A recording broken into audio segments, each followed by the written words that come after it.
channel icon. In this particular video series, I'll be telling you about analysis, design and algorithm, that is ADA. In this video, I'll be telling you about the algorithm, the types of algorithm and how to write a very basic algorithm. So let's start. The first thing is, and the first question that arises in this particular subject is, what is algorithm? Algorithm होती क्या है? Now algorithm is a blueprint of a program written in step by step instructionally and understandable by layman. एक वैसा programme जिसका हम blueprint create कर सकते हैं और जो इंस्ट्रक्शंस स्टेप बाय स्टेप्स हम लोग लिखते हैं लॉजिकल मैनर में, और वो अंडरस्टैंडेबल होता है किसी भी ऐसे पर्सन के लिए जिसे एल्गोरिथम या डेटा स्ट्रक्चर्स की नॉलेज नहीं है. Now you might have listened a word pseudocode. Pseudocode क्या होता है? Pseudocode is a statement in plain English which may be translated into the programming language. And algorithm, it is a systematical approach. Pseudocode जो होता है वो एक statement होती है जो प्लेन इंग्लिश में लिखते हैं, एंड एल्गोरिथम जो है वो एक लॉजिकल अप्रोच होती है.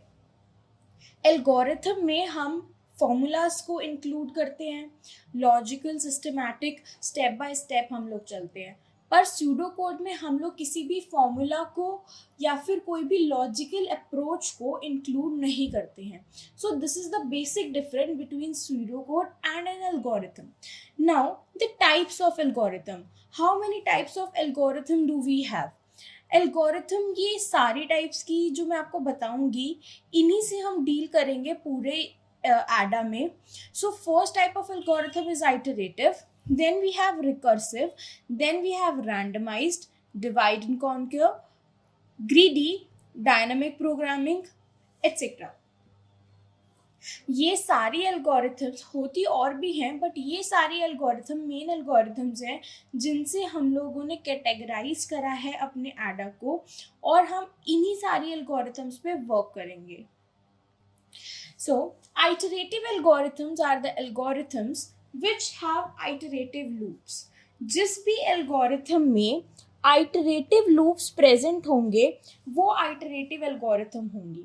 आइटरेटिव लूप्स पता है आपको, जैसे for loop, if else statement, ये सब आइटरेटिव लूप्स हैं, और जो भी एल्गोरिथम इन्हें इंक्लूड करेगी वो आइटरेटिव एल्गोरिथम होगी. Now the next is recursive.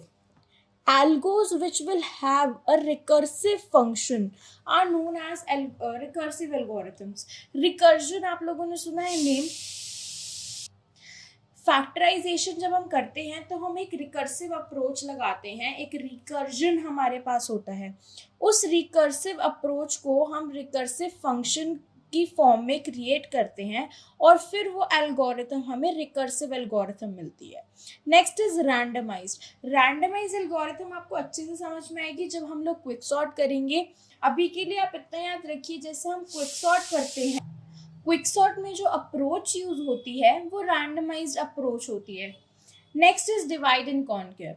Divide and conquer में सबसे इम्पॉर्टेंट है ये dividing into small problems. Divide and conquer में हम लोग क्या करते हैं, डिवाइड एंड कॉन्कर में हमारे पास जो एक बड़ी सी प्रॉब्लम होती है उसको हम लोग छोटे छोटे पार्ट्स में डिवाइड करते हैं और फिर उसे सॉल्व करके दोबारा से मर्ज करते हैं अपनी प्रॉब्लम का सॉल्यूशन लेने के लिए. Next is back tracking. Data structures में सबने BFS और DFS करा है. इसमें जो कंसेप्ट यूज होता है वो मेन कंसेप्ट है डेड एंड का. बैक ट्रैक का मतलब होता है जब भी हमें किसी एक पर्टिकुलर पॉइंट पे डेड एंड मिल जाता है तो हम वहाँ से बैक ट्रैक करते हैं. Next is greedy algorithms. Greedy algorithms वो एल्गोरिथम्स होती हैं जो हमें किसी एक पर्टिकुलर टाइम पे ऑप्टिमल सॉल्यूशन प्रोवाइड करती हैं, पर ऐसा ज़रूरी नहीं है कि ग्रीडी एल्गोरिथम्स हमें हमेशा एक ऑप्टिमल सॉल्यूशन प्रोवाइड करे. हमें ये ऑप्टिमल सॉल्यूशन दे भी सकती है और नहीं भी दे सकती है. इसके नाम से हम लोग को समझ आएगा कि ग्रीडी का मतलब होता है लालच. तो बेसिकली यही इनकी अप्रोच होती है, जो भी हमें सबसे ज़्यादा मैक्सिमम लगता है हम उसके बेसिस पर अपनी एल्गोरिथम को सॉल्व करते हैं. Now next is dynamic programming. Dynamic programming और डिवाइड एंड कॉन्कर में बहुत छोटा सा एक डिफरेंस होता है, बट हम जब इसको सॉल्व करेंगे तब हम लोग अच्छे से समझेंगे कि वो डिफरेंस क्या होता है। डायनेमिक प्रोग्रामिंग हमें हमेशा एक बेस्ट सॉल्यूशन प्रोवाइड करती है, वो सारे रिजल्ट्स को एनालाइज करती है, मेमोराइज करती है और फिर हमें एक ऑप्टिमल सॉल्यूशन प्रोवाइड होता है।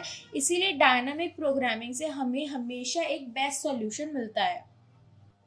Now we'll see an example of writing a basic algorithm. ये बहुत बेसिक एल्गोरिथम है, पर हमें पता होना चाहिए कि एक एल्गोरिथम हम कैसे राइट करते हैं। So here we will see how to write an algorithm for calculating the roots.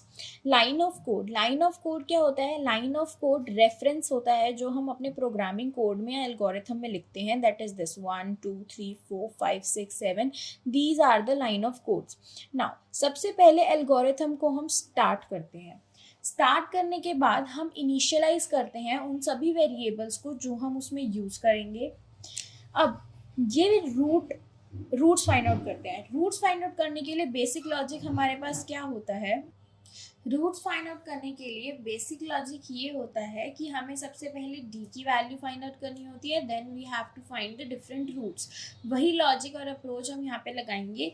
First of all we need to find the D, then we will be finding we will be giving the formula to find the D. उसके बाद दोनों roots हम लोग find out करेंगे, हमने दोनों roots का formula दिया और लास्ट में हम लोग एग्जिट कर जाएंगे।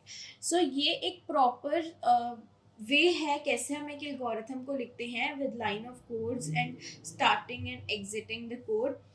So in the next video I'll be telling you about the recursive algorithms, iterative algorithms. For our next video, stay tuned and stay learning.